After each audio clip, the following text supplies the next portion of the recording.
Hello दोस्तों, जब से ये बाइक इंडियन मार्केट में लॉन्च हुई है तब से यंगस्टर के बीच में ये बाइक काफ़ी पॉपुलर हो रही है।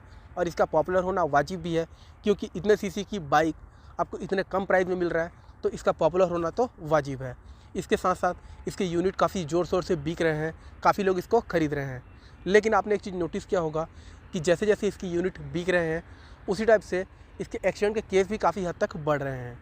ठीक है, तो आज की वीडियो में हम इसी चीज़ को जानने की कोशिश करेंगे कि इस बाइक का जो एक्सीडेंट होने का जो केस है इतना ज़ोर शोर से क्यों बढ़ रहा है। क्या इसके कोई टायर में प्रॉब्लम है या फिर इसके ब्रेक के परफॉर्मेंस कोई कमी है। ठीक है, तो सभी चीज़ों के बारे में हम बारी बारी से बात करेंगे।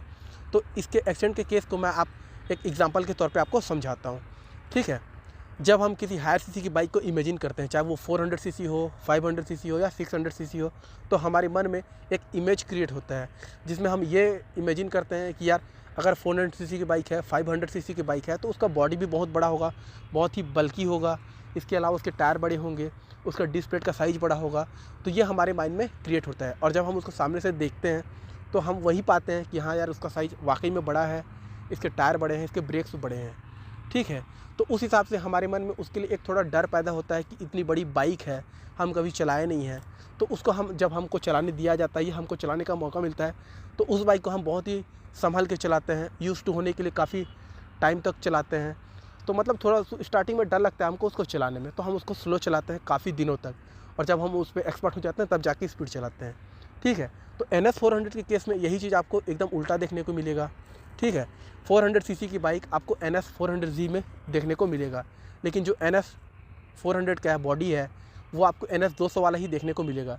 तो जब हम इस बाइक को देखते हैं तो हमको डर नहीं लगता है कि यार इसमें इतनी ज़्यादा भी पावर हो सकती है, हम ये कैलकुलेट कर ही नहीं पाते और उसको उसी टाइप से चलाते हैं।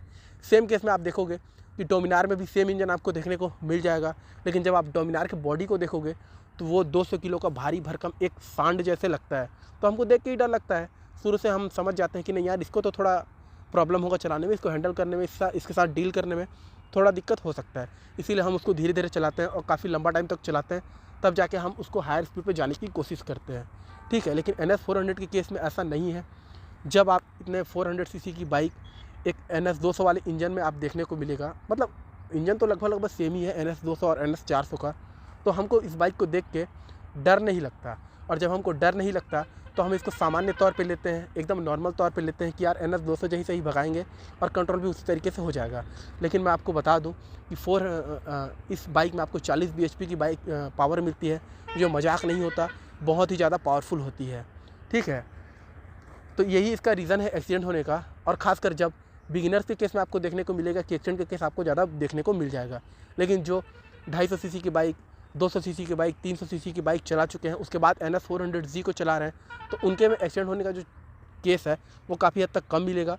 लेकिन जो बिगिनर्स हैं, जिनको हायर सीसी का एग्जैक्ट मालूम नहीं रहता कि उनसे डील कैसे करना है, उसको चलाना कैसे है, तो और उन लोग जब ये बाइक खरीद रहे हैं और NS 200 के जैसे चला रहे हैं, क्योंकि उनको देख के डर ही नहीं लग रहा है, इस बाइक को जो वाइब उससे आना चाहिए डर वाला वो आ ही नहीं रहा है, तो उसको वो NS 200 के जैसे ही थ्रोटल करते हैं और उसी के जैसे कंट्रोल करने की कोशिश करते हैं, जो पॉसिबल तो बिल्कुल भी नहीं होने वाला है। क्योंकि 40 bhp की पावर मजाक नहीं होती, इसको संभालना बहुत ही मुश्किल होता है।